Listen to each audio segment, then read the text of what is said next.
नमस्ते दोस्तों। हिंदी साहित्य की क्लासिक कहानियों और उपन्यासों के चैनल में आपका स्वागत है। आज सुनिए हिंदी साहित्य की प्रतिष्ठित एवं सुप्रसिद्ध लेखिका उषा प्रियंवदा जी का एक लघु उपन्यास या कह सकते हैं एक लंबी कहानी, शून्य। उनकी रचनाओं का परिवेश विदेश में होने के कारण उन्हें आत्मकथात्मक लोग समझते हैं, पर ऐसा है नहीं। उषा प्रियंवदा जी का कहना है कि वो वही लिखती हैं जिससे कि वो परिचित हैं, यानी भारत और विदेश का परिवेश।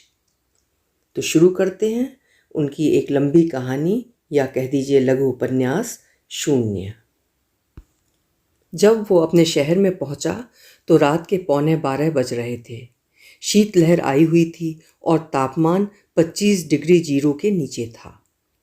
उसने दरवाजे के बाहर निकलकर देखा कि घर जाने के लिए इस वक्त टैक्सी मिलेगी या नहीं। बाहर सवारी के नाम पर सन्नाटा था। खाली टैक्सी स्टैंड तेज रोशनी में सुनसान था तथा सफ़ेद बर्फ में बेतरह चमक रहा था। उसे तसल्ली हुई कि वो अपना सबसे भारी कोट पहने हुए था। यद्यप वो था भी सबसे पुराना, मगर उसके साथ हुड जुड़ा था, इसलिए टोपे या मफलर की जरूरत नहीं पड़ती थी, जो कि आज थी। वो दरवाजे के भीतर ही रुककर टैक्सी का इंतज़ार करने लगा। उसके साथ बहुत भीड़ उतरी थी और ज़्यादातर लोगों को लेने कोई न कोई संबंधी या मित्र आया हुआ था। उसने एक बार इस उम्मीद से चारों तरफ नज़र डाली कि शायद कोई पहचाना हुआ व्यक्ति मिल जाए तो कुछ काम निकले, मगर कोई चेहरा परिचित नहीं था। वो अपनी तटस्थता और अलगाव को फिर अपने से चिपकाकर सहयात्रियों को देखने लगा। लोग क्रिसमस की छुट्टी के बाद घर लौट रहे थे, खुश और उत्साहित। किसी किसी के हाथ में बिजली की कढ़ाई या चायदानी का बंद डिब्बा दिख जाता था। बातचीत से हॉल गूंज रहा था। अंदर देखने में सब कुछ गर्म, जोशीला, आत्मीय महसूस होता था। ये नहीं लगता था कि 10 कदम खुले में ही इतनी विकराल ठंड है। कुछ देर में 2 एयरपोर्ट वैन साथ साथ आईं। दोनों खाली थीं और तेज पहियों से कुरमुरी बर्फ को रौंदती एक झटके से दरवाजे के आगे रुक गईं। तब उसने पाया कि वो अकेला नहीं था। कुछ ही मिनटों में वैन भर गई। वो अपनी जगह छोटे बच्चों वाले एक परिवार को देकर ड्राइवर के पास वाली अकेली सीट पर बैठ गया। इस देश में सालों रहने के बाद भी विदेशीपन का एहसास उससे दूर नहीं हुआ था। माँओं, बच्चों और पिताओं के छोटे छोटे परिवारों के बीच से अपने को अलग करता हुआ ही बैठता। ऐसे परिवारों के साथ की सीट उसे बहुत ही अटपटी लगती। वैन चल दी और वो जैसे अपने ही शहर को दोबारा अजनबी आंखों से देखने लगा। यात्री वैसे ही बातें करने लगे जैसे अपरिचित करते हैं, ड्राइवर को संबोधित करते हुए। कब से इतनी ठंड है? कितनी बार बर्फ गिरी? तूफान आया दिखता है। सड़क पर उजाला था, पर दोनों तरफ के मकानों में अंधेरा था। वॉशिंगटन स्ट्रीट पर हर घर के आगे कूड़ा सजा हुआ था। अखबारों की गड्डियाँ, प्लास्टिक के बोरों के बंद मुंहों के अंदर हफ्ते भर का इकट्ठा भार, क्रिसमस पर सजाए गए देवदार और चीड़ के कटे हुए पेड़ जो अब भी हरे भरे थे, और टहनियों में अभी भी सजावट की पत्ती और नकली बर्फ चिपकी हुई थी। वैन रुकी। ड्राइवर ने दरवाज़ा खोला और पीछे से सूटकेस उतारकर फुटपाथ पर रख दिया। लाल टोपी पहने एक युवक उतरा। उसने किराया ड्राइवर को थमाया और वैन चल पड़ी।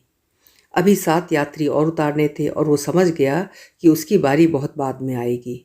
उस सोए हुए बर्फ से ढके ठिठुरते शहर में वैन एक सड़क से दूसरी सड़क तक घूमती रही और उसे एकाएक लगा जैसे वो जहाज में बैठा है और जहाज घर भारत की तरफ जा रहा है।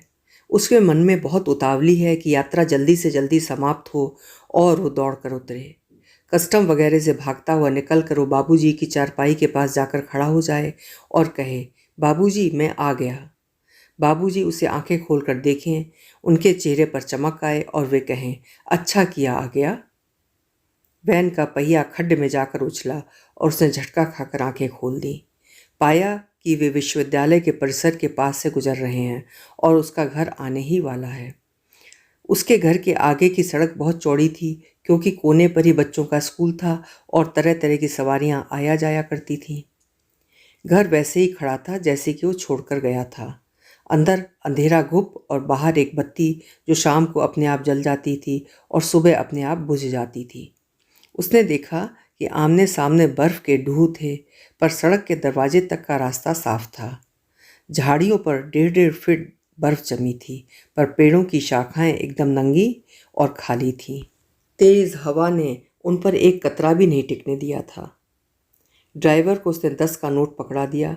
जब ड्राइवर ने लौटाने के लिए जेब में हाथ डाला तो उसने हल्के से इशारे से जताया कि रहने दो।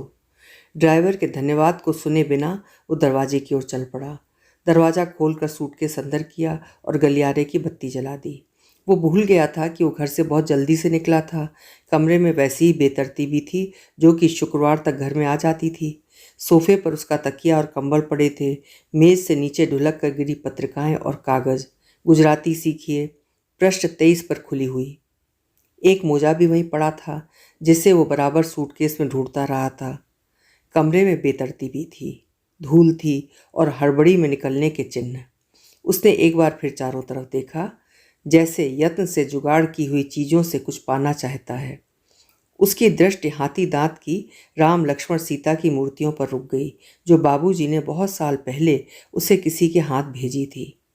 मूर्ति पर दाम मिटाने के बावजूद उसने पढ़ लिए 716 रुपये। उसे विश्वास नहीं हुआ कि इतनी छोटी मूर्ति इतनी महंगी हो सकती है। दूसरे प्यार के बजाय गुस्सा आया कि कम आमदनी वाले पिता ने कई महीने की पेंशन इस मूर्ति पर गंवा दी।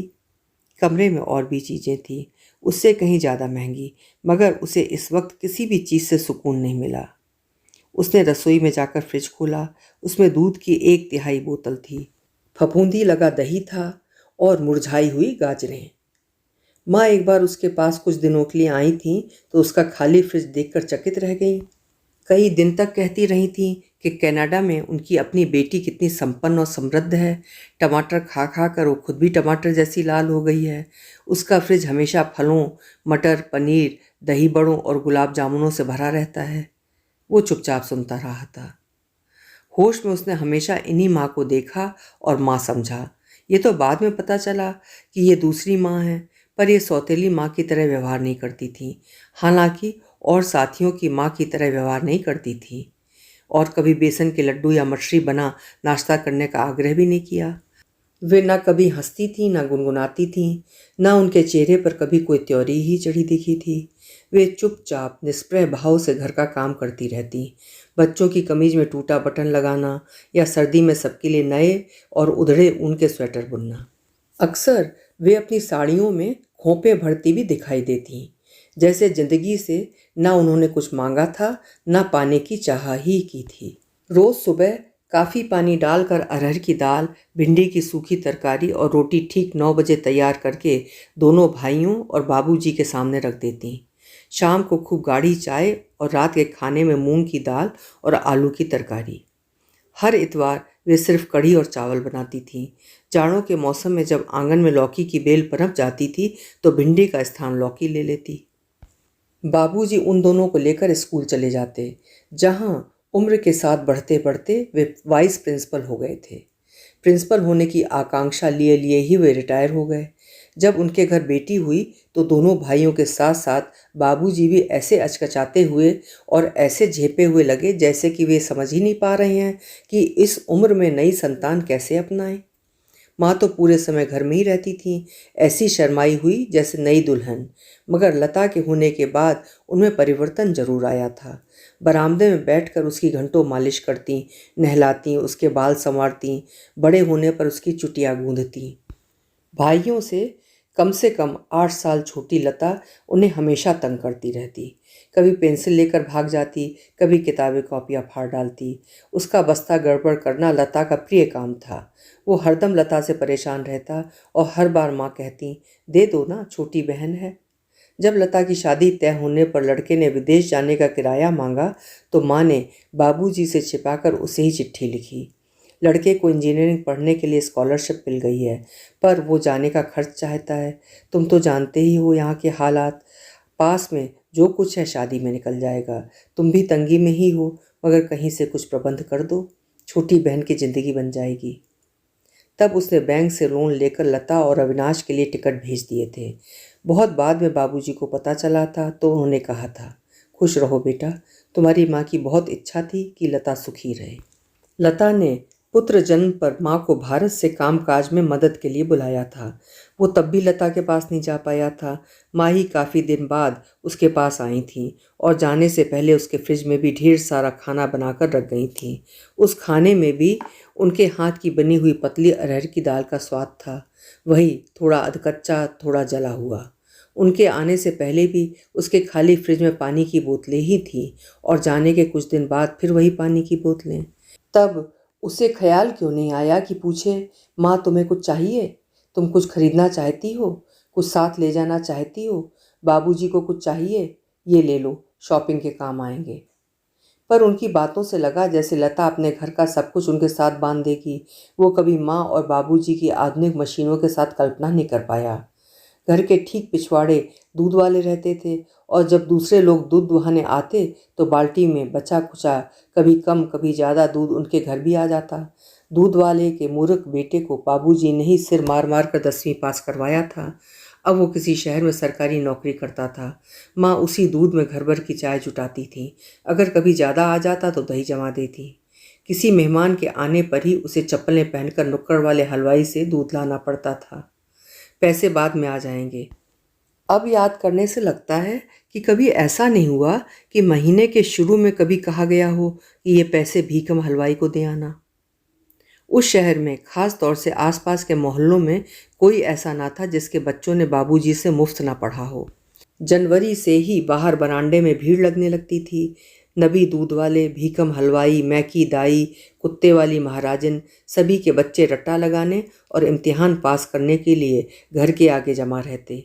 उनके साथ कभी कभी पैसे वाले विद्यार्थी आते थे। बाबूजी कभी किसी के घर नहीं जाते थे। जिसे पढ़ना हो घर पर आए, सम्मिलित पढ़े, सिवा हरिश्चंद्र पंडा के, जिसकी लड़की की शादी इसलिए अटकी थी क्योंकि वह 2 साल से अंग्रेजी में फेल हो रही थी। लड़की का प्रश्न था, इसलिए बाबूजी 1.5 मील पैदल चलकर उसे पढ़ाने जाते थे।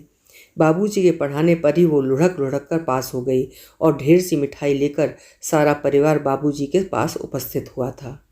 लड़की ने शायद कृष्णा या कुछ ऐसा ही पौराणिक नाम था उसका। बाबूजी को पार्कर 51 की गुरुदक्षिणा दी थी। बाबूजी उस पेन को हाथ में लेकर अवाक रह गए थे। बेतरह अमीर बाप की बिगड़ी हुई सिर चढ़ी बेटी उनके मन के कोने में कहीं छिपी हुई आकांक्षा को कैसे पहचान गई। पेन भी वाटरमैन या शेफर नहीं, पार्कर, वो भी काले रंग का जिस पर बाबूजी का नाम अंकित था, पार्कर 51। हर किसी आने वाले को उन्होंने वो पेन दिखाया था, बिना किसी का नाम लिए। जिस दिन हाई स्कूल का रिजल्ट आता था पूरा शहर जैसे घर के आगे जमा हो जाता था। बाबूजी कभी किसी से कुछ नहीं लेते थे और मैकी दाई जैसे लोगों को शिकायत रहती थी कि सेवा का मौका नहीं मिलता। नबी दूध वाले, भीकम हलवाई, शहजादी काछिन अपनी तरफ से कुछ ना कुछ करते रहते थे। शहजादी काछिन कभी कटहल या परवल लेकर आ जाती तो कभी भिंडी और लौकी से मुंह का स्वाद बदलता। बाबूजी सिर्फ अंग्रेजी पढ़ाते थे और अंग्रेजी ही इन बच्चों के लिए जानलेवा थी और तब तो अनिवार्य भी थी। जब वो 10वीं में प्रथम आया था और उसने पूरे उत्तर प्रदेश में टॉप किया था तो किसी को ताज्जुब नहीं हुआ था। उससे सबको यही उम्मीद थी। उसको स्कॉलरशिप मिली तो उसने पहले महीने के रुपए बाबूजी को देने चाहे। उन्होंने लिए नहीं, अपने पास ही रखो, सिर्फ लता की फरमाइश कि मुझे पाजिब बनवा दो भाई साहब। उसके लिए बीएससी में फर्स्ट आने पर फिर मिली तो बाबूजी ने उसे इलाहाबाद जाकर फिजिक्स पढ़ने को कहा था। इसके बाद एमएससी में टॉप करके 5-6 मेडल और रिसर्च करने और विदेश के लिए स्कॉलरशिप। उसे लगता था इसमें अपना कुछ भी नहीं है, सब कुछ बाबूजी की देन है। बरामदे में लड़के जुटे होते और उनमें वो भी पढ़ रहा होता। शाम को बाबूजी नहर की तरफ घूमने चले जाते, तब उससे अंग्रेजी के सवाल जवाब करते रहते। Walking on the road a scorpion with me, बताओ ये वाक्य सही है या गलत। उसके आईएएस में न बैठने पर क्या उन्हें सदमा पहुंचा था? क्या वे नहीं चाहते थे कि बेटा बड़ा अफसर बने, विदेश में पोस्टिंग हो? उसने कभी नहीं पूछा था, ना उन्होंने कभी कहा। क्या माँ की इच्छा थी कि वो घर में ढेर सारा पैसा लेकर आए? पैसा तो उन्हें वैसे भी नहीं लेना था, कभी लिया ही नहीं। वाइस प्रिंसिपल बने रहे, 2-3 कुर्ते धोतियाँ, मोटी ऊन की बंडी, घड़ी, चश्मा और पार्कर 51, इसी में संतुष्ट रहे। माँ भी किनारीदार धोतियाँ पहनती थीं, उनमें खोपे भरती रहीं और अरहर की दाल के साथ भिंडी पकाती रहीं। दूसरे टीचर भी ट्यूशन करते थे, कसकर पैसे लेते थे। उनके घर कई तरह की दालें बनती होंगी, कई तरह की तरकारियाँ, क्या मालूम। कई साल बाद लौटकर उसने अपने बचपन के वातावरण को जैसे नई आंखों से देखा था और स्तंभित रह गया था। देहरादून एक्सप्रेस जब स्टेशन पर रुकी तो बाबूजी उसे लेने आए थे। वैसे स्टेशन दूर नहीं था, पटरियां चलकर भी आया जा सकता था, पर जब से बिजली की रेलें चल गई थीं, बिजली की रफ्तार से आती जाती थी, कई दुर्घटनाओं के बाद लोग डरकर सड़क से ही आने जाने लगे थे। बाबूजी कितना झुक गए थे, उनकी स्नेह विगलित हंसी कितनी दंत विहीन थी। गाल पिचक गए थे और आंखें गड्ढे में चली गई थीं। घर और मोहल्ला भी उसे एकदम श्रीहीन और उजड़ा हुआ लगा। झाड़ू सिर्फ बीच सड़क पर लगी थी। हर घर के आगे उसी घर के कूड़े का ढेर था। सामने के बरामदे में बांस का टहर लगा था। अंदर बड़े बड़े ऊंची छत वाले अंधेरे कमरे थे, जिनमें से एक में निवाड़ के वही 2 पलंग पड़े थे जो परसों से वो देखता रहा था। आंगन में आम अमरूद के पेड़ बड़े हो गए थे, जिससे अंदर और भी अंधेरा भर गया था। रसोई अभी भी बाहर थी, टीन की छत वाली। अंगीठी जलाकर माँ ने उसके लिए चाय बनाई थी, जिसमें धुआंया हुआ स्वाद था। माँ ने उसके लिए खीर बनाई थी। बूढ़ा नबी ये सुनकर कि वो वापस आ रहा है, थोड़ा दूध ज़्यादा दे गया था। वो बंगाल पॉटरी का मोटा प्याला हाथ में पकड़े बैठा रह गया। उसने सोचा, क्या मुझे वो सब लाना चाहिए था जो पड़ोसन मंजूश्री बार बार लाने को कह रही थी। माँ के लिए असली सोने के कड़े, बाबू के लिए सीको घड़ी, दद्दा के लिए सोनी टीवी, घर के लिए चीनी के बर्तन। मगर मंजूश्री इस घर को नहीं जानती थी। फिर भी उसने फंसे गले से कहा था, मैं कुछ लाया नहीं। माँ ने कहा, जरूरत भी नहीं थी, रिसर्च करने आए हो काम से, करो, तुम्हारा नाम होगा तो हमारी तपस्या सफल होगी। माँ कभी कभी उसे अवाक कर देती थी। कम बोलने वाली, कम इच्छाओं वाली इस स्त्री को देखकर हमेशा लगता था कि इस घर में अपने पत्नीत्व निभाने के दायित्व के अतिरिक्त उनका अंतर्मन भी वैसे ही अलग थलग इच्छा विहीन है जैसे उनका अस्तित्व। वे कहीं भी दोनों सौतेले बेटों से जुड़ी नहीं हैं। बाबूजी की पत्नी हैं, पर उनकी माँ नहीं है। जब कभी कभार उनके मुंह से ममत्व के शब्द निकलते तो उसे अजीब सा लगता। उसे लगता जैसे उससे मांग की जा रही है कि वो भी इस परिवार को स्नेह दे, माँ को, बाबूजी को, दद्दा और लता को, और उन अवसरों पर उसे बहुत आश्वस्ति की भावना होती। उसके पास कुछ भी नहीं था किसी को भी कुछ देने के लिए, जैसे वो रिक्त ही पैदा हुआ था और रिक्त ही रहा। वो घर का अंग था। बाबूजी की पहली पत्नी ने उसे जन्म दिया था। शायद दूसरी संतान भी बेटा होने पर बहुत प्रसन्न हुई होंगी, उसे हृदय से लगाया होगा, सिर पर हाथ फेरा होगा और मन ही मन आशीर्वाद दिए होंगे। उसके जन्मते ही माँ को बुखार आने लगा था, इसीलिए एक दिन भी वे बेटे को दूध नहीं पिला पाई। ये उसने मैकी दाई से सुना था। उसका जन्म भी मैकी दाई की सास लच्छो ने कराया था। मैकी तब नई नई ब्याह कर आई थी, कितनी दुबली पतली सींक सलाई सी थी। तुम्हारी माँ को हरा रंग बहुत पसंद था, हमेशा धानी साड़ी पहनती थी। बुखार गया ही नहीं। बुआ जी ने नबी की गैया का दूध बत्ती बना बना कर तुम्हें पिलाया। मरी तब भी धानी साड़ी ही पहने थी। जमादारिन को मिली वो साड़ी। मेरा मन था पर सास ने लेने नहीं दी। बुआ जी ने झट से ही करा दी ये दूसरी शादी। ये भी अच्छी हैं, कम से कम मारती पीटती तो नहीं, भूखा तो नहीं रखती। बहुत साल पहले उसने अमेरिका में नए नए आने पर टेलीविज़न पर एक प्रोग्राम देखा था, बंदर के बच्चों के साथ प्रयोगशाला में प्रयोग। बंदर का एक नवजात बच्चा अपनी माँ के साथ रखा गया था। हमेशा चिपटा रहता था पेट से, दूध पीता था। बंदरिया टांगे फैलाकर बैठती थी, बच्चे की गर्दन के बालों में उंगलियां फिराती थी। बड़ा होकर बच्चा अच्छा बंदर बना, मानसिक रूप से स्वस्थ, सामाजिक और समूह का एक अच्छा सदस्य। उसे दद्दा का ध्यान आया था, जो उससे 3 साढ़े 3 साल बड़े थे और अपनी जगह अंगूठी में नग जैसे फिट चुस्त जमे थे। दूसरा नवजात बच्चा जन्मते ही माँ से अलग कर दिया गया था। उसे दी गई एक ऐसी माँ जिसका ढांचा लोहे के तारों से बना था। इस ढांचे पर कपड़ा मढ़ दिया गया था। इसके शरीर में गर्मी नहीं थी, इससे लिपटने पर दिल की धड़कन नहीं सुनाई पड़ती थी। बच्चा बार बार इस नकली माँ के पास जाता था, लिपटने का प्रयास करता था, पर प्यार या गर्मी ना पाकर फिर उसने उधर जाना ही छोड़ दिया। अपने कोने में गुमसुम उदास बैठा रहता, सबसे अलग थलग। वो समूह में छोड़ दिए जाने के बाद भी उसका अंग नहीं बना। एक असामाजिक न्यूरोटिक बंदर बनकर रह गया, चिड़चिड़ा, हरदम खौंखियाने वाला, लड़ाकू, अस्थिर। चाय का प्याला हाथ में पकड़े पकड़े उसने सोचा कि माँ को इस प्रयोग के बारे में बताए, पर उसे ये भी मालूम था कि ये कितना अप्रासंगिक होगा और माँ समझेंगी भी नहीं। और फिर अपने अंदर की रिक्तता, न जुड़ पाने की अक्षमता को ढकने के लिए क्या ये एक सुविधाजनक रूपक नहीं है? और अब ये सब बताने से फ़ायदा भी क्या होगा? गर्मियों के दिन थे, इसलिए विद्यार्थी भी नहीं आते थे। ये पूछने पर कि क्या बाबूजी अभी भी अंग्रेजी उसी तरह पढ़ाते हैं, माँ ने बताया था कि उन्हें दमा के बार बार दौरे पड़ते हैं, स्कूल में ही मुश्किल से पढ़ा पाते हैं, पर शिष्य कहाँ छोड़ते हैं, आ ही जाते हैं। इंजीनियरिंग के बाद दद्दा की पोस्टिंग खंबात में हो गई थी, वहीं की लड़की पसंद कर ली है, उसी से शादी करने का इरादा है।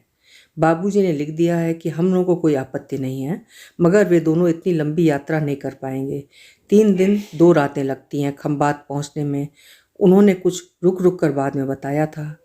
कनाडा की पढ़ाई बड़ी मुश्किल है, दामाद ने अभी तक पीएचडी पूरी नहीं की है, बीच में असिस्टेंटशिप बंद हो गई थी, लता ही काम करके घर चलाती है, 8-8 बच्चों की बेबी सिटिंग करके। तब माँ को सांत्वना देने के लिए पहली बार उसकी वाणी फूटी, ठीक कह रही हो माँ, वहाँ की ज़िंदगी, खास तौर से हम विद्यार्थियों की, बेहद मुश्किल है। वहाँ कैनेडियन, अमेरिकन, अंग्रेज़ों से कंपटीशन करना पड़ता है। पढ़ाई भी तो कैसी पढ़ाई, रात रात भर कंप्यूटर रूम में बैठे रहो, जाड़े में गर्मी में। मैंने एक प्रोफेसर के साथ काम किया, वो दूसरी यूनिवर्सिटी चला गया, दूसरे प्रोफेसर के साथ पटरी नहीं बैठी, साल भर बर्बाद करके फिर पहले प्रोफेसर के पास पहुंचा तो वहाँ असिस्टेंटशिप नहीं मिली। नौकरी भी की और पढ़ाई भी। एक वृद्धा के घर रहा, गर्मी में उसकी घास काटी, जाड़े में बर्फ साफ की, कमरे के किराए के बदले। अब जाकर थीसिस पूरी होने को आई है, पता नहीं नौकरी मिलेगी भी या नहीं। बाबूजी और माँ चुपचाप सुनते रहे। वो एकदम झेप गया, उसे अटपटा सा लगा कि उसने अंतरंग बातें कैसे कह दी। ये लोग समझते होंगे कि वो मोटी सी रकम कमा रहा है, सिर्फ लता ही तंगी में है। मगर बाबूजी का चेहरा कोमल था, आंखों में गहरी पहचान उस जिंदगी की जो उन्होंने अब तक जी थी, जिसमें उनके प्रिंसिपल होने की कोई संभावना नहीं थी, जिसकी उपलब्धियां भीकम हलवाई, मैकी दाई और नबी दूध वालों के बेटों को 10वां पास करवाकर आगे बढ़ते देखनी थी। मैकी दाई का लड़का कंपाउंडर था, भीकम हलवाई का लड़का शहर के प्रमुख सिनेमा हॉल में कैंटीन चला रहा था। उनके पार्कर पेन में अब बहुत से अंग दूसरे पेन के जुड़ चुके थे, सिवा पेन के ढांचे और उस पर अंकित नाम के। चाय पीने के बाद भी वे सब कुछ देर चुप बैठे रहे थे। टीन की छत के नीचे चूल्हे के पास बैठी माँ, माथे पर हाथ टिकाए, छां में 2 मूढ़ों पर बाबूजी और वो। पहाड़ों की ओर से तेज हवा का झोंका आया, जिसमें गर्मी और लपट थी। जब वो उसी आंगन के दूसरे कोने में दूसरे टीन की छत के नीचे गुसलखाने से नहा कर निकला तो चूल्हे पर पतीली चढ़ी हुई थी और उबलती हुई अरहर की दाल की सुगंध सारे आंगन में फैली हुई थी। वो 2-3 दिन ही उन लोगों के पास रहा। बाबूजी उसे स्टेशन पहुंचाने आए थे। देहरादून एक्सप्रेस के दिल्ली की ओर चल देने पर भी उसकी आंखों के आगे स्टेशन पर खड़े बाबूजी की छवि तैरती रही। क्या वे कुछ और झुके हुए, कुछ और बूढ़े लग रहे थे? भारत से विदा लेते वक्त वो दिल्ली एयरपोर्ट की उस भीड़ को देखता रहा। झुंड के झुंड लोग मोटरों, टैक्सियों में जाने वालों को विदा करने आए थे। जाने वालों के माथे पर रोली चावल के टीके लगे थे, गर्दनें गेंदे और गुलाब की मालाओं से लदी थीं। वो प्रवेश द्वार के पास खड़ा खड़ा सिगरेट पीता रहा और अपने आसपास की चीज़ों को किसी फिल्म के दृश्य की तरह देखता रहा। जहाज में बैठने पर उसने पाया कि उसके पास की सीट खाली है। अचानक उसे लगा कि उसे अपना परिचित आत्मीय स्वयं मिल गया है, जो भारत यात्रा के दौरान मातृभाषा और भारतीय चेहरों के बीच कहीं कट गया था। अब वो सुस्त था, स्वस्थपूर्ण, अपने आप में अकेला। असामाजिक बंदर के बच्चे की उभरती हुई छवि उसने सायास पीछे ठेल दी। लौट कर आने पर पता चला कि उसके पीछे पुराने घर में आग लग गई थी। वृद्धा मकान मालकिन श्रीमती सिमंस बिस्तर पर लेटे लेटे सिगरेट पी रही थीं कि नींद आ गई और सिगरेट फर्श पर गिरकर सुलगती रही। मकान मालकिन को तो घर की इंश्योरेंस मिल गई थी, पर उसके सारे नोट्स, रफ ड्राफ्ट उसी में जल चुके थे। बचा था एक ट्रंक जो वो पीछे छोड़ गया था, जिसमें उसकी वर्षों की मेहनत और संपत्ति, तुड़े मुड़े अधजले कपड़ों, पानी में भीगी सीली फफूंदी लगी कॉपियाँ, चिपके हुए पन्नों के रूप में बच गई थीं। उसके दिल पर एक करारा घूंसा सा लगा। उसने पाया कि वो शहर, उस यूनिवर्सिटी, उस पीएचडी की पूरी कवायद से एकदम ऊब उठा है। अब उसमें दोबारा काम शुरू करने की ताव नहीं रह गई है। उसने वो शहर भी छोड़ दिया। निरुद्देश भटकते हुए भी वो जानता था कि वो भारत नहीं लौटेगा, कम से कम अभी नहीं। अभी ही लौटा है, फिर पैसा भी कहाँ है। फोन बजता है। इतनी रात में पड़ोसी ही होंगे, शिवेश या मंजूश्री। एक मकान के दो हिस्से हैं, जैसे दो बाजू, एकदम एक से, जैसा इधर वैसा ही उधर। बीच में सम्मिलित दीवार है। वैसे उसने आहट नहीं की थी, फिर भी लगता है बीच रात में वैन के आने और दरवाज़ा खुलने व बंद होने से वे जाग गए हैं। आ गए? मंजूश्री है। अभी अभी आए क्या? हाँ, उसने कहा। खबर क्यों नहीं की? हम लोग लेने आ जाते। अच्छा, अभी आ रहे हैं? नहीं, ज़रूरत नहीं है, सुबह मिल लेंगे। पर मंजूश्री तो मंजूश्री ठहरी। अभी आते हैं, सो मत जाना। अलमारी खोलकर उसने बोतल निकाली, गिलास भरा और पानी मिला ही रहा था कि रसोई का दरवाज़ा खुला और शिवेश और मंजूश्री खड़े नजर आए। दोनों रात के कपड़ों पर ड्रेसिंग गाउन पहने थे। मंजूश्री के हाथ में खाने की प्लेट थी। कुछ क्षणों तक उनके बीच एक आश्वस्त भरा सन्नाटा टंगा रहा। फिर शिवेश ने पूछा, क्या खबर है? सब कुछ खत्म हो गया, उसने अंग्रेजी में कहा। दोनों आगे बढ़कर रसोई में चले आए। मंजूश्री ने बिना आवाज़ किए प्लेट मेज पर रख दी। बीच का दरवाज़ा खुला रहा, जिससे दूसरे घर की आहट रहे। रसोई में ही एक छोटी सी मेज थी, दो तीन कुर्सियाँ। उसने बिना पूछे अलमारी से गिलास निकाले और उन दोनों के लिए भरे। शिवेश के लिए कम, मंजूश्री के लिए ज़्यादा।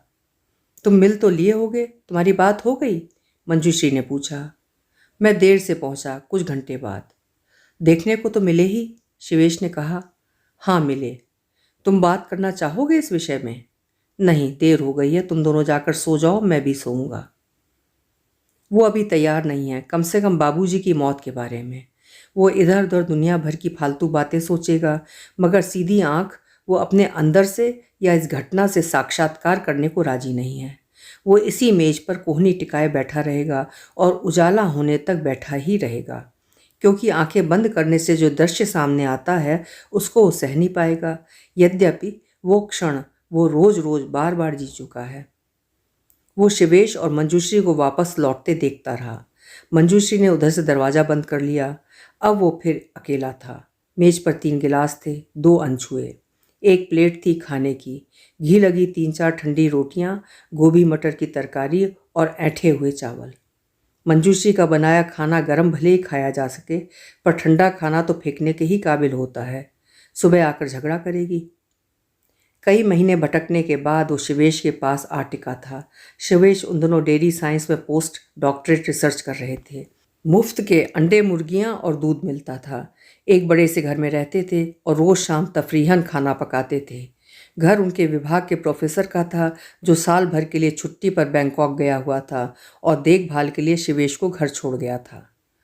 न जगह की कमी थी, न खाने पीने की। वहीं दोबारा थीसिस लिखना शुरू किया था। 2 साल पहले शिवेश नेपाल लौटे थे और मंजूश्री को ले आए थे। वो काफ़ी सुंदर थी। सबको ताज्जुब था कि इतने ढीले ढाले गदम्बड़ जैसे शिवेश को ऐसी बीवी कैसे मिल गई। आते ही उसने बाल कटा लिए और साड़ी पहनना छोड़ दिया। उसके दुबले पतले लचीले शरीर पर फ्रॉक फबती थी, ऊंचे एड़ी के सैंडल और उस पर पायलें। जल्दी जल्दी 2-2.5 साल में उनके 2 बच्चे भी हो गए और बच्चे होने के बाद और भी रूप उमड़ आया मंजूश्री पर। जरा सी धूप लगते ही उसके गाल एकदम गुलाबी हो जाते। वो पहचानती थी अपने रूप और आकर्षण को। लोग जमे रहते थे शिवेश के घर, और शिवेश थे कि विभाग के मुर्गे और अंडे लाकर पकाते रहते। लोग खाते थे और लार टपकाते थे। नौकरी लग जाने पर वो अलग फ्लैट में चला गया था। उससे बहुत दिन तक ना आने की शिकायत की थी मंजूश्री ने। मुझे नहीं अच्छा लगता, उसने स्पष्ट कह दिया था। मैं नहीं अच्छी लगती? मंजूश्री ने पूछा था। नहीं, मगर जैसा प्रदर्शन तुम करती हो वैसी नहीं। क्यों? क्यों क्या? आकाश विकास की माँ और शिवेश की पत्नी बनना काफ़ी नहीं है? कैसी संकुचित मनोवृत्ति वाले पुरुष जैसी बातें कह दी तुमने। उसके परे भी तो कुछ और हूँ मैं।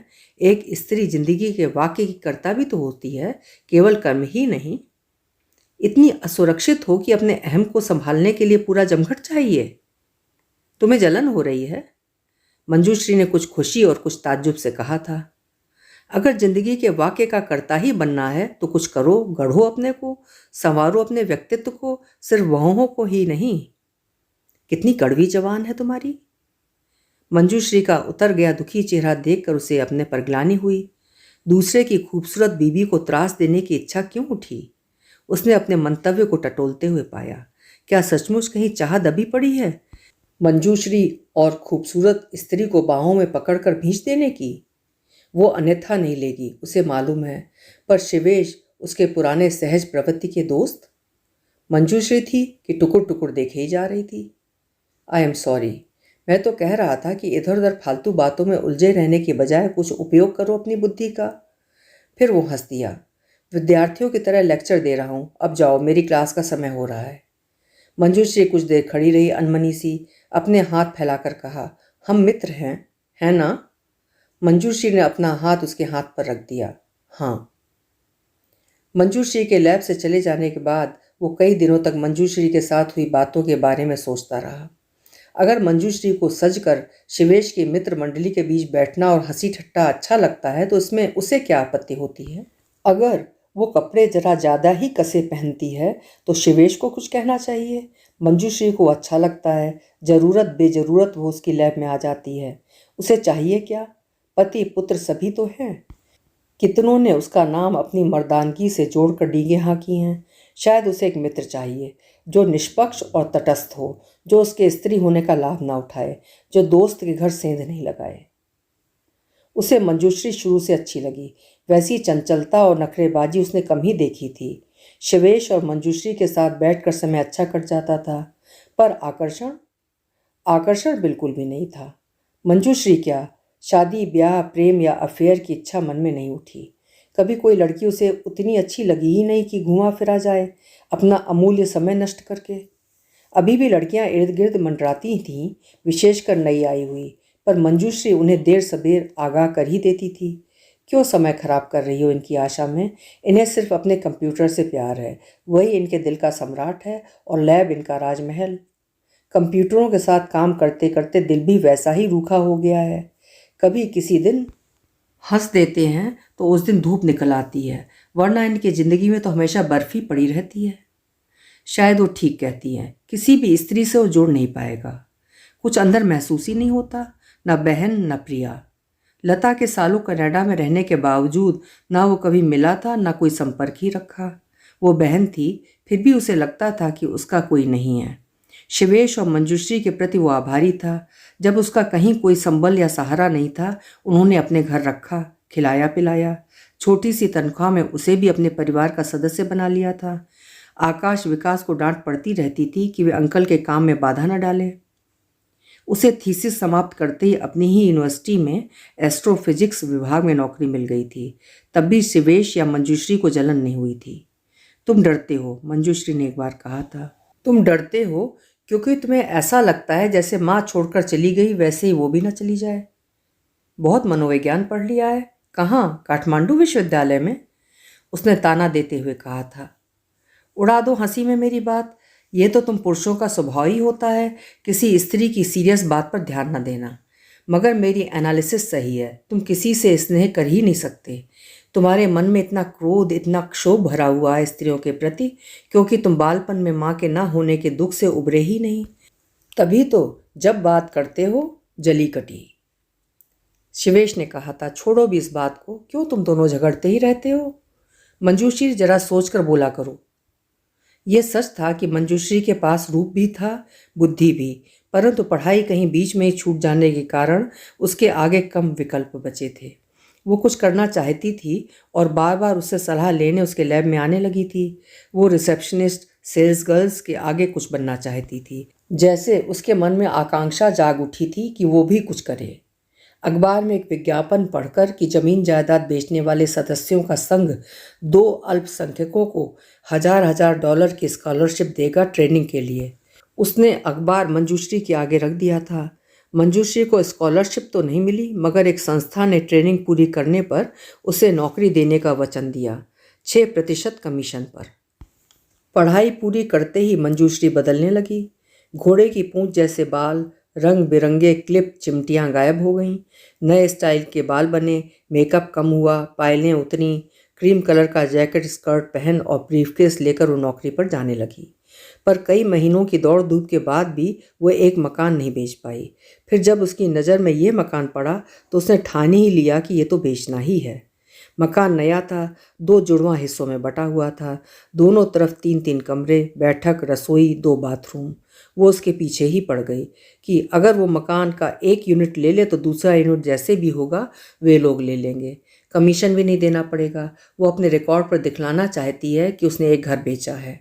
उन लोगों के प्रति आभार प्रकट करने के लिए उसने एक यूनिट खरीदा, मगर खरीद उसकी उम्मीद से ज़्यादा ठीक बैठी। घर विश्वविद्यालय के पास ही था, बीच में सम्मिलित दीवार थी, पर उधर का शोर नहीं आता था। माँ को भी घर अच्छा लगा। वे दोनों रसोइयों के बीच का दरवाज़ा खुला ही रखती और मंजूश्री से उनकी खूब पटती। वे सर्दियों के ही दिन थे और मंजूश्री के काम में मंदी थी। उस दिन छुट्टी थी, मगर माँ को मालूम नहीं था।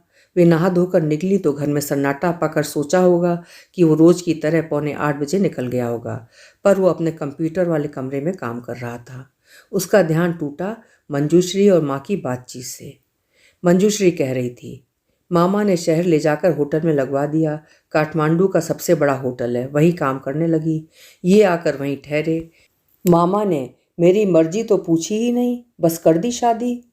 कि यहाँ तो खाने के ही लाले हैं, फिर नेपाल में तो होने से रही इसकी शादी, बाहर के हैं ले जाएंगे। लड़की अमेरिका में रहेगी तो माँ बाप की मदद भी करेगी, बराबर पैसा भेजती हूँ, कभी इनसे पूछ कर कभी छुपा कर।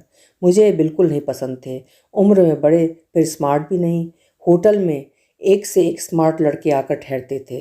हिंदुस्तान के फिल्म एक्टर शूटिंग के लिए आते थे, बाहर के ग्रुप सागर माथा जाने के लिए, लंबे चौड़े मजबूत। धत ये क्या थे, थुल थुल। मेरा मन होता था कि मुझे भी बड़ा लंबा स्मार्ट सा लड़का मिले, बढ़िया साड़ी पहनकर हनीमून मनाने वाली लड़कियों की तरह घूमूं, मगर निभा रही हूँ। भले हैं, इज्जत नाम सब दिया है, कभी मेरी गरीबी का ताना नहीं दिया, पर जानती हूँ अब जो मिलेगा अपने ही उद्यम से। इनकी तो तरक्की होने से रही, डेयरी साइंस में पोस्ट डॉक्टर बने बने ज़िंदगी काट देंगे, कभी इस लैब में कभी उस लैब में, कभी आइसक्रीम सुधार पर काम करेंगे, कभी अंडे मुर्गी पर। नाक में 5 हीरों की लौंग अभी तक नसीब नहीं हुई, न लगता है कि कभी होगी।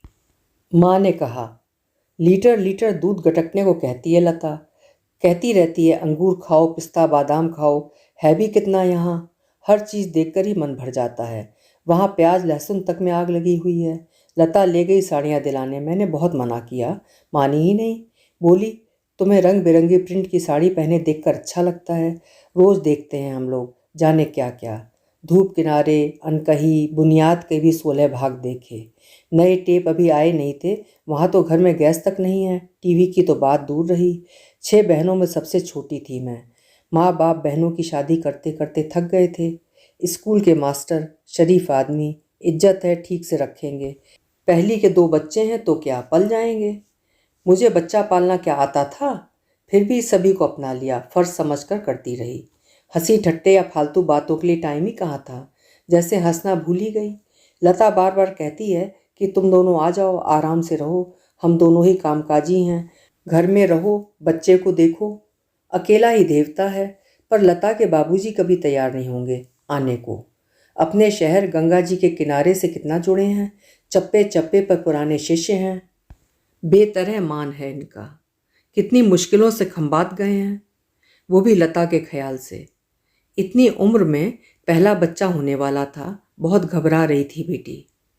यहाँ ये लड़का तो निराला ही है, बचपन से ही ऐसा है, चुप घुन्ना, इसे ना प्यार होता है ना दुख दर्द। साइकिल से गिरकर बाहें तोड़ ली थीं, वैसे ही हाथ लटकाकर घर चला आया था। हड्डी बैठाकर पलस्तर हुआ था, तब भी एक चीख नहीं निकली थी। वैसे इन्हें तीनों बच्चों में यही प्यारा है, प्राण बसते हैं इसमें, मगर कभी दिखावे वाली बात तीनों के तीनों में नहीं है। बस लता ही है ढाड़े मार मार कर रोने वाली। वो एकदम सुन्न और जड़ हो गया। उसके आगे एक बंद दरवाज़ा खुल गया था, जिसकी उपस्थिति का उसे एहसास भी नहीं था। सालों से वो अपने रिसर्च पढ़ाने के काम में इतना डूबा हुआ था कि वहाँ परिवार में क्या हो रहा है ये भूल सा ही गया था। परिवार में चिट्ठी लिखने का चलन नहीं था, दद्दा कैसे हैं, बाबूजी कैसे हैं, लता कैसी है, इस सब की खबर ना आती, ना वो अपनी खबर भेजता। माँ के आने पर भी वो उनको देखता रह गया। वे एकदम बदली हुई लग रही थीं। उनके चेहरे पर खुशी फूटी पड़ रही थी। ऐसे रहते हो? हाँ, क्यों? कुछ नहीं। बड़े की शादी तो हुई नहीं, लड़की का भाई इमिग्रेशन दिलाकर यहीं ले आया। बाबूजी कैसे हैं? रिटायर हो गए हैं, पेंशन मिलती है। स्कूल का घर भी छोड़ना पड़ा, अब खंबात ही रहेंगे। लता ने बहुत बुलाया पर वे आने को राजी नहीं हुए। लता ने इमिग्रेशन के लिए अर्जी दी है। अपने? नहीं, हमारे लिए। वैसे मुझे तो 5 साल का विजिटिंग वीज़ा मिला ही है। तो तुम 5 साल रहोगी? उसने चौंक कर पूछा था। लता तो नौकरी करती है, उससे बच्चा कैसे पलेगा? यहीं रह जाने को कह रही है। पर बाबूजी? बाबूजी पता नहीं आने को राजी होंगे या नहीं। तबीयत भी तो ठीक नहीं रहती। रिटायर होने के बाद एकदम गुमसुम हो गए हैं। तुम कितने सालों से नहीं गए, जाकर एक बार मिलाओ तो उन्हें कितनी खुशी होगी। हर एक से तुम्हारी बातें करते हैं। लता भी कहती है भाई साहब कभी खोज खबर ही नहीं लेते। यहाँ से टोरंटो दूर ही कितना है, बस इसी कंप्यूटर में नाक गड़ाए बैठे रहते हो रात दिन। ये वही माँ है, चुप रहने वाली, काम से काम रखने वाली। कैसी आसानी से इन्होंने अपने को सबसे अलग कर लिया है, बाबूजी तक से। उसे उन पर गुस्सा आने लगा, पर तभी मंजूश्री की बात उसके दिमाग में कौंध गई। माँ और पति के परे भी मैं कुछ और हूँ स्वयं। ये रंग बिरंगी साड़ी पहनने वाली, धारा प्रवाह बातें करने वाली स्त्री के व्यक्तित्व में क्या क्या छिपा रहा है, क्या क्या दबा रहा है इतने सालों तक। वाइस प्रिंसिपल की पत्नी और 2 सौतेले बेटों की माँ बनकर। जब तब उनकी और मंजूश्री की वही शिकायतें बनी रहीं। वो अलग अलग रहता है, कहीं आता जाता नहीं, ना दोस्त ना संगी साथी, बस रिसर्च और रिसर्च, पढ़ना, लैब और कंप्यूटर। आपका बेटा भी मशीन बनकर रह गया आंटी, मंजूश्री ने कहा था। क्या कहूँ, बचपन से ही ऐसा था। कम बोलता था, कम खाता था, अंधेरा होने तक अकेला नहर के आसपास घूमता रहता था। माँ ने कहा। शादी क्यों नहीं की? बस नहीं हुई। रिश्ते तो बहुत आए, इसने कभी आकर लड़की देखी ही नहीं, ना हाँ की ना की। बाबूजी खत किताबत करते रहे थे, इंतज़ार करते रहे थे कि ये कभी आए, लड़की देखे तो बात आगे चले। फिर माँ चली गई लता के पास और एक बार हिलकर जिंदगी स्थिर हो गई। पर तभी वह सोचने लगा था कि वो जल्दी ही भारत आएगा, बाबूजी से पूछेगा कि वो क्या चाहते हैं। खंबात में उन्हें कतई अच्छा नहीं लगता होगा। क्या पुराने शहर में लौटना चाहेंगे? वहाँ घर लेकर रहना चाहेंगे? महीने के महीने बैंक से हिसाब आता है, पैसे जमा होते जा रहे हैं, उनका कुछ करना होगा। दद्दा कब तक करते रहेंगे? बाबूजी सुबह उठते होंगे, अखबार पढ़ते होंगे। नहीं, माँ कह रही थी मोतियाबिंद हो रहा है शुरू, धुंधला धुंधला दिखाई देने लगा है। इसके आगे वो और कल्पना नहीं कर पाया। बाबूजी का पूरा दिन कैसे कटता होगा? दद्दा की ज़िंदगी में क्या हो रहा है? शायद कुछ नहीं, जैसे उसकी अपनी ज़िंदगी सिलसिलेवार चली जा रही है। वो बहुत दिनों तक माँ और बाबूजी, शिवेश और मंजूश्री के बारे में सोचता रहा। माँ लता के पास कितनी खुश है। वो इस बार पहली ही छुट्टी में भारत जाएगा और बाबूजी को मना लेगा। वो उन्हें साथ ही ले आएगा, लंबी यात्रा में देखभाल करता हुआ। उसकी बात नहीं टालेंगे बाबूजी। अगर चाहेंगे तो भारत में वो घर बनवा देगा, उसी पुराने शहर में। जब यहाँ से मन उचटेगा तब वहाँ चले जाया करेंगे, उन्हीं परिचित गलियों, घाटों और नहर के पुल के पास घूमने के लिए। हर 2 कदम पर पुराने शिष्य स्वागत करेंगे। वो भी अपने को बदल डालेगा, अपने अंदर बैठ कर खोज करेगा कि वो असल में क्या है, सचमुच में उसका स्वयं क्या है। इस निरंतर शोध और अध्यापन में लीन केवल एक शुष्क वैज्ञानिक, या इसके परे कुछ और भी? उत्साह के उस दौर में उसने नागरिकता के कागज भी भर दिए। नागरिक होते ही वो बाबूजी और माँ के ग्रीन कार्ड के लिए अर्जी दे देगा, मंजूश्री से कहकर बड़ा मकान खरीदेगा और एक अच्छे स्थिर सामाजिक प्राणी की तरह रहेगा। शादी ब्याह भी भविष्य काल में संभव है, अभी तो वो वर्तमान में ही रहता आया है। एक दिन के बाद दूसरा दिन। मंजूश्री अपनी छोटी बहन के बारे में बात किया करती थी। वो भी उसी की तरह थी, गोरी दुबली चुलबुली। क्या नाम है उसका? हाँ, त्रिपुरा। शादी में सबसे पहले वो त्रिपुरा और मंजूश्री दोनों को 5-5 हीरों वाली नाक की लौंग बनवा कर देगा। कभी कभी हंसी आती है और लगता है कि वो शेख चिल्ली जैसी बातें सोचने लगा है। मगर जिंदगी अगर एक वाक्य है तो उसकी समाप्ति भविष्य काल की क्रिया में होनी संभव है। एक शाम नशे के दौर में उसने मंजूश्री से ये सब कह डाला। वो उसे सपाट दृष्टि से देखती रही, फिर बोली, त्रिपुरा की तो कब की शादी हो गई, शायद तुम्हें बताया नहीं। तुम्हें रुचि भी क्या थी? हाँ, बाबूजी को आने को राजी कर लो तो माँ को बहुत खुशी होगी। अगर वे ना भी आए तो मेरी बात सुन लो, वे लौट कर जाने वाली हैं नहीं। पिंजरे से निकलकर पंछी कभी वापस गया है? वे बाबूजी के बिना रह लेंगी? उसे हैरत हुई। उन्होंने अपना फर्ज पूरा कर दिया, तो तुम भी बच्चों के बड़े हो जाने पर शिवेश को छोड़कर चल दोगी? क्या मालूम। उस वक्त उसे मंजूश्री से बहुत चिढ़ हुई और माँ पर भी बहुत क्रोध आया था, मगर मंजूश्री का भाषण टालने के लिए वो चुप ही रहा। फोन सुबह सुबह आया था, अचानक, अप्रत्याशित। लाइन बहुत गड़बड़ थी। बार बार दोहराने पर से समझ में आया कि दद्दा कह रहे हैं, बाबूजी को दिल का दौरा पड़ा है, तुरंत आओ। दद्दा, दद्दा, डॉक्टर क्या कह रहे हैं? उसने बार बार पूछा। तुरंत आना मुश्किल होगा, यहाँ कैजुअल लीव तो होती ही नहीं, प्रबंध करना पड़ेगा। दद्दा, बाबू ने मुझे बुलाने को कहा है क्या? पर उधर से फ़ोन कट गया था। वो एकदम सुन्न हो गया था। कुछ देर जड़ बैठे रहने के बाद उसने दद्दा के ऑफिस का फ़ोन मिलाने की कोशिश की थी। बार बार ऑपरेटर के स्वर में रिकॉर्डिंग आती रही। क्षमा करें, जिस देश को आप फ़ोन कर रहे हैं वहाँ की सभी लाइनें व्यस्त हैं।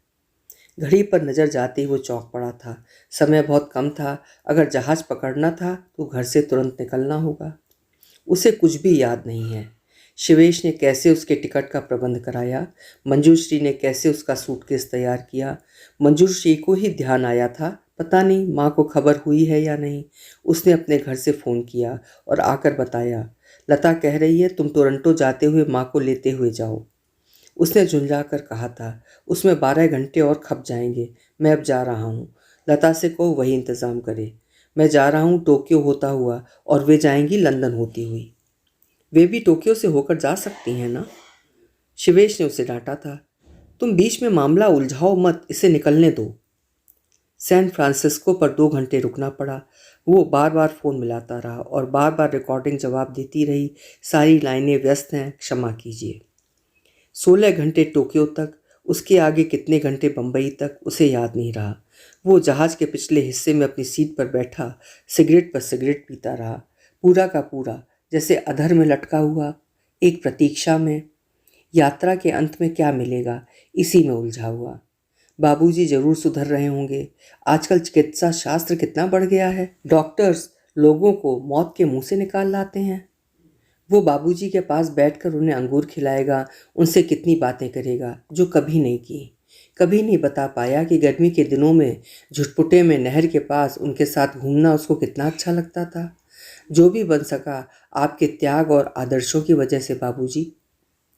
उसे पहली बार महसूस हुआ कि कितनी लंबी है भारत तक की यात्रा। आधी दुनिया पार करके पहुंचते हैं। जहाज जैसे चींटी की चाल से चल रहा था। रात दिन एक दूसरे में गड्ढ-मड्ढ, सब कुछ एक विकराल रात्रि की तरह। ये रास्ते भर अपने को दिलासा देता रहा कि दद्दा बेकार में घबरा गए होंगे।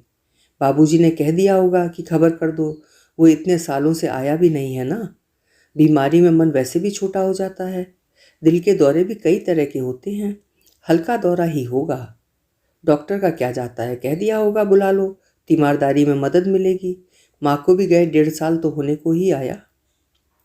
बम्बई में वो बेशर्मी से धक्का मुक्की करता हुआ जहाज से उतरा था, दौड़ता हुआ कस्टम में पहुंचा था और लाइन में आगे पहुंचकर जोर से कहा था, इमरजेंसी में आया हूँ, आप मुझे पहले क्लियर कर दें। महिला कस्टम ऑफिसर ने उसका चेहरा देखा, फिर उसका हल्का सा सामान और उसके कार्ड पर दस्तखत करके उसे बाहर जाने का संकेत दिया। वो भागता हुआ ही दरवाजे से निकला था। घर के आगे कुछ लोग सफ़ेद कपड़ों में खड़े थे।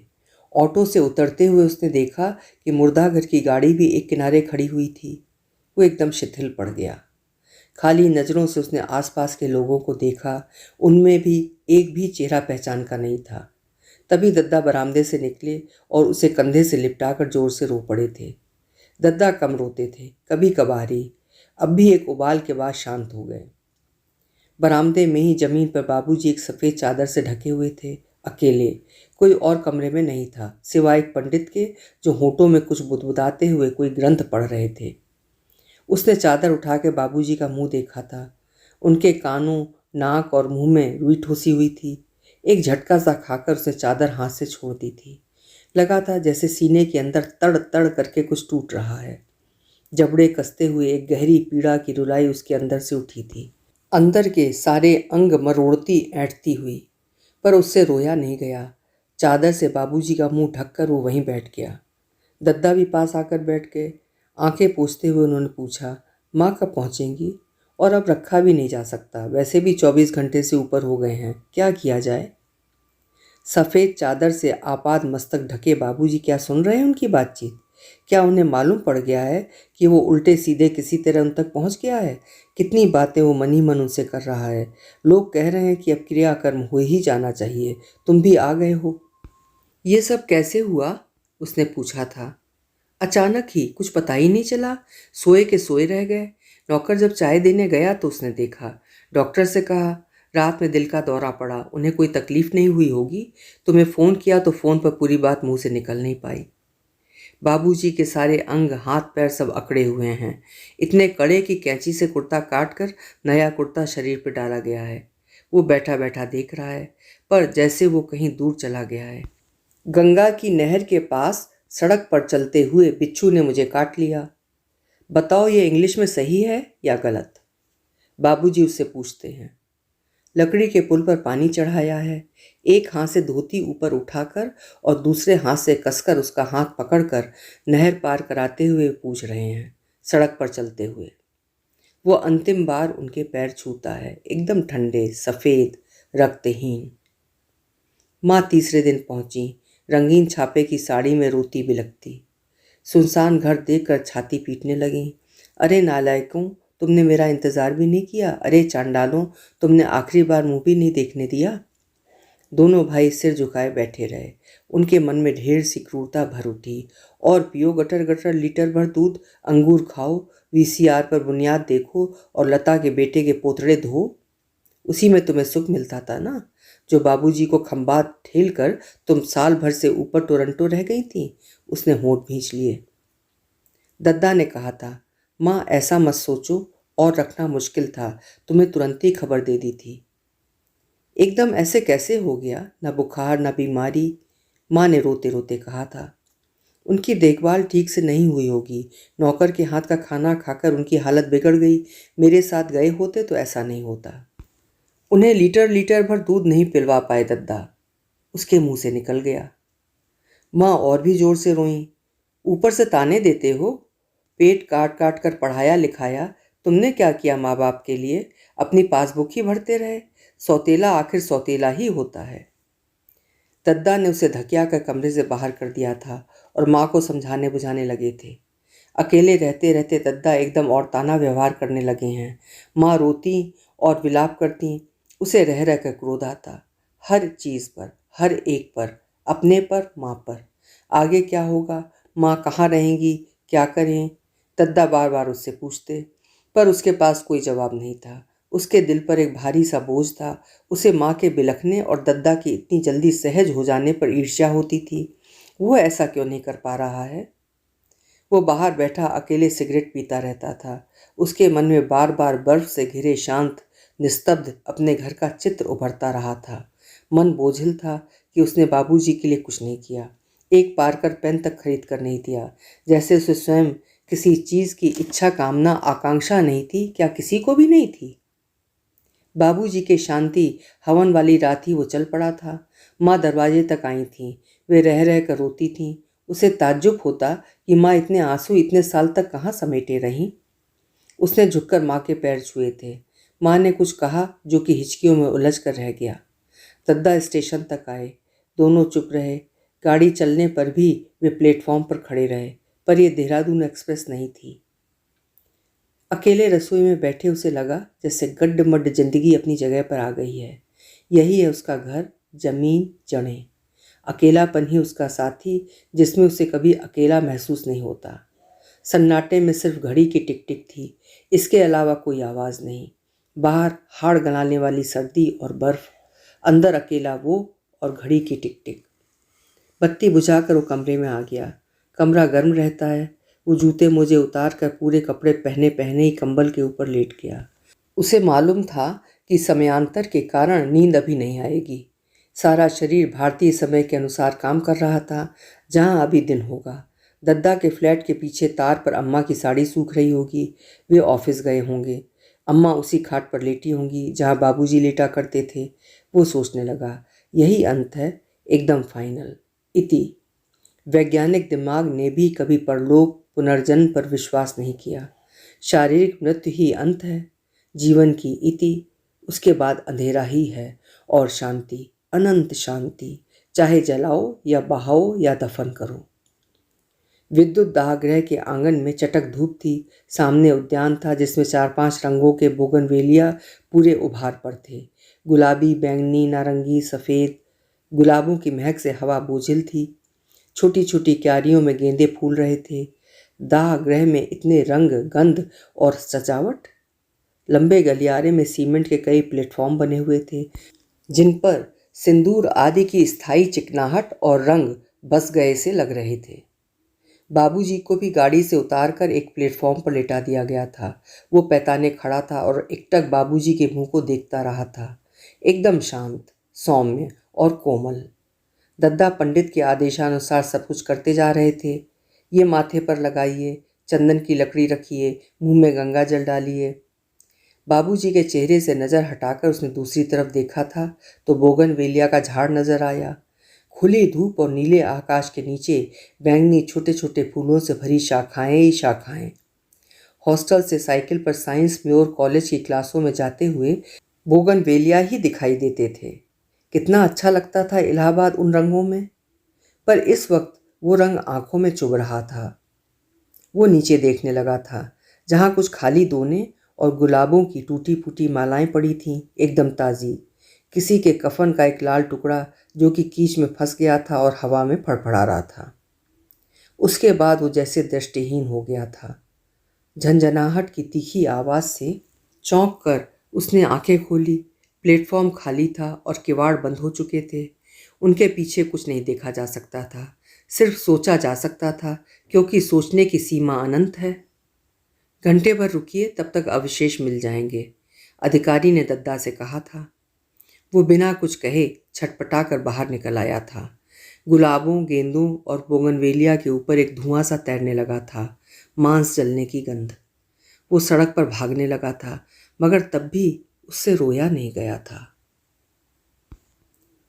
अभी आप सुन रहे थे उषा प्रियमवदा जी की लिखी हुई एक लंबी कहानी, शून्य। अपनी अंतर भावनाओं को व्यक्त करने में असमर्थ एक पुत्र की अंतर्व्यथा का चित्रण। आपको कहानी कैसी लगी कमेंट बॉक्स में ज़रूर लिखिएगा। फिर मिलेंगे। आपका समय शुभ हो, मंगलमय हो।